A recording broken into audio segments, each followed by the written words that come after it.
Magandang araw mga kabayan, AJ Commentaries. Pag-usapan natin yung damage control na ginagawa ngayon ng magkapatid na Alan at Pia Cayetano. So siguro marami sigurong nagsalita sa kanila, nagsabi na tila talagang negatibo na ang tingin sa kanila ng taong bayan dahil sa mga inaasta nila sa impeachment trial, lalo na si Pia Cayetano na biglang nag-iba talagang mula sa pagiging noon ang tingin natin sa kanya yung tipong laging sports no, saka laging tungkol sa batas lang pero yung mga nakaraan nakita natin kung paano siya hinihingal dahil sa kanyang mga argumentong kakaiba na yung kanyang pagmamataas, pagmamayabang. Nagtulungan pa sila, isa taga Ateneo daw humingi ng tulong sa taga UP, yung mga salita nilang niyang may mga staff naman kayo, may mga abogado naman kayong staff, di ba kayo nag-research, etc. Marami siyang mga sinalita, mga kababayan, na narinig at napanood ng taong bayan na condescending, kumbaga nakaka-insulto sa iba niyang mga kasamahan sa Senado. Tapos ang dami niyang mga salita katulad ng karaan, yung apat silang abogadong mag-uusap-usap, yung magtatanong siya, mga kababayan, kumbaga para bang big deal sa kanya na pagiging abogado niya, na para bang someone higher siya sa iba. Yun ang dating sa taong bayan Kaya ngayon, damage control, nagpapaliwanag at may hinahon na nagpapaliwanag, hindi hinihingal. Hindi daw siya nagyayabang. Ang gusto lang daw niya ay yung, of course, definitely, maging maayos ang proseso, nasa tama. At iboses daw niya ganun lang talaga dahil pinuna siya ni Gloria Diaz na parang gusto pa siyang ipakulong dahil sa boses niya. Pero I think hindi yung boses niya per se ang tinutukoy, kundi yung lumalabas sa bibig niya ng mga kakaiba na masyado na dramatic, kumbaga hindi na normal. Kasi nung panahon naman na impeachment trial noon 2012, nandiyan na siya at nandun si Senator Miriam Santiago. Bakit di siya umasta ng ganyan?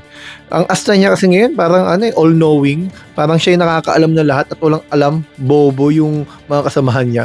Ganun ang dating Pero ngayon nga, damage control na. Kasi siguro, kitang-kita nila yung epekto sa kanila Talagang negatibo. Di lang yun, talagang nawala yung kumpiyansa sa kanila ng taong bayan. Yun ang tingin natin dyan Isipin nyo, mga kababayan, ngayon ang katwiran na lang niya dapat yun niya, yung siguro dapat daw nare-regulate natin bilang mga adult yung mga emosyon natin. Di ko alam kung tinutukoy niya yung pinaparinggan niya sarili niya o sinasabi niya yung sa ibang tao, kasi kung tutusin sila doon ang dramatic wala naman dramatic doon sa senador di ba? Kung mayroon mang motion, motion lang sila talagang di mo alam kung ano yung pinaglalaban Tapos yung narinig yung SEA Games, talagang nagpanting-tenga nila. Masyado silang defensive. Wala naman pala pangalan ni Alan Cayetano doon sa dapat imbestigahan dahil wala naman pala siyang katungkulan dapat doon. Sila lang naman nagsasabi, chairman siya Wala naman pala siya kasi paano siya magsa-chairman kung hindi man lang siya kasama sa board of directors or board members. NGO yun, kahit ba i-appoint siya, hindi nga siya pwede i-appoint ng presidente kasi NGO So ngayon, lalo tuloy dapat imbestigahan. Bakit may umaas ng chairman na hindi naman pala miyembro? Sila ang pumiyok Kaya to si Pia Cayetano, mga kababayan, kumbaga ngayon, ang ginagawa niya, hinihilot niya ang taong bayan. Siyempre, ang naratibo nila kasi ginigipit sila, selective justice, inuuna sila, iniisa-isa sila. Sino ba dapat kasuhan? Yung may dapat ikaso o yung wala namang dapat ikaso? Sila Kiko Pangilinan, sila Tito Soto, ang tagal ng senador, wala namang kasong korupsyon. Bakit pa nakakasuhan yun sa kasamahan nila? Umaamin Marcoleta umamin, 70 million, 75 million, tinanggap niya habang siya ay kongresista, January 2025. O edi pasok sa plunder case. Rowan Padilla, kitang-kita sa video paano niya pinalabas sinamahan si Bato de la Rosa lumabas, di ba? The obstruction of justice, sabi niya nasa Senate custody yan protective custody. Nakalabas. 'Di po ba? Tapos eto nga, hindi naman pala kasama supposedly, pumiyok, lalo ka nasama. 'Di ba paano hindi iimbestigahan, umaamin kayo sa mga ginagawa ninyo. Kaya 'to mabigat 'to si Pia Cayetano kahit I think kahit anong sabagay hindi pa naman huli ang lahat. I think puwede pa niyang ma-recover yung kanyang image. Kasi ngayon talaga basag na basag yung image niya, ang yabang ng dating, Ateneo, UP, et cetera. Nada-drag nila yung mga university na hindi naman kasama. Kumbaga parang mataas ang respeto ng taong bayan, dina-drag nila sa drama nila. Yun ang dating, eh. Ah, Kaya hindi mo maiwasan mga kababayan na may mga makapagsalita na hindi pabor sa kanila. Isipin nyo nga yung in-interpolate niya si Rizon Tiveros, hindi naman interpolate ng magalang interpolation, may gigil, may galit kumbaga dating, lahat naman nakapansin, kaya nga sabi KSP, kulang sa pansin pero napapansin mga kababayan. Yung ultimo kapatid nga nila mga kababayan, na feeling ko nahihiya na sa ginagawa nitong dalawang to, Sabi niya, tatandaan niyo pa, sabi ni Pia Cayetano, I will stand up for each one of you if somebody tries to intimidate you. Balik po tayo, ilang taon lang. Di ba may mga senador na ginipit ni Duterte, kanyang iniidolo ata yun, no? Hindi niya man lang, wala kang narinig sa kanya, hindi umimik tong taong to, kay Laila de Lima. Tapos, yung pambabastos sa babae, yung hinalikan ni Duterte yung babae, at kung ano-anong statement tungkol sa babae, sa rape. Wala naman tayo narinig dito kay Pia Cayetano. Kumbaga parang ano to, amen lang ata to mga kababayan, basta amen lang kay Duterte.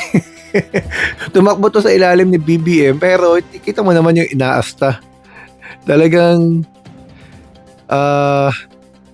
kumbaga nasanay siya sa Senate plenary floor na yung debate nila, kinakaya-kaya niya sinusubukan niyang kaya-kayanin yung malumanay na Rizon Tiveros. Senator judges na sila ngayon, dapat hindi ganun sila, Kaya nga nagtataka ako, minsan nag-iisip ako, nung nandiyan ba Senator Miriam, ganyan ba siya umasta? Pero ngayon, like I said, damage control. Nagda-damage control sila, nagpapaliwanag. Sa live selling lang naman sila naggaganyan, Di ba? Nagpapaliwanag, kumukuha ng simpatya. Yan ang ginagawa ngayon ng mga Cayetano. Yan ang tingin natin, yun nakikita natin. Marami siyang mga sinabi mga kababayan na hindi katanggap-tanggap, kumbaga. Na tingin natin dapat hindi nasabi, lalo na sa loob ng plenaryo at lalo na sa impeachment trial mismo. Alam natin, naiintindihan natin, gusto niya nasa tamang proseso. Meron siguro better way to say that. Meron siguro mga procedural aspect na kailangan ipaliwanag na hindi kailangan insultuhin yung mga kasamahan nila. At yun ang pinakamabigat niyang ginawa. Yung matanggal, ang pinakamabigat na resulta nun ay matanggal sa kanya yung mabawas sa kanya yung respetong tinatamasa niya noon mula sa mga kasamahan niya, diyan sa taong bayan. Yan ang problema ngayon ng mga Cayetano. Hanggang dito po muna. Maraming salamat mga kababayan. Subscribe po sana kayo. AJ Commentaries po.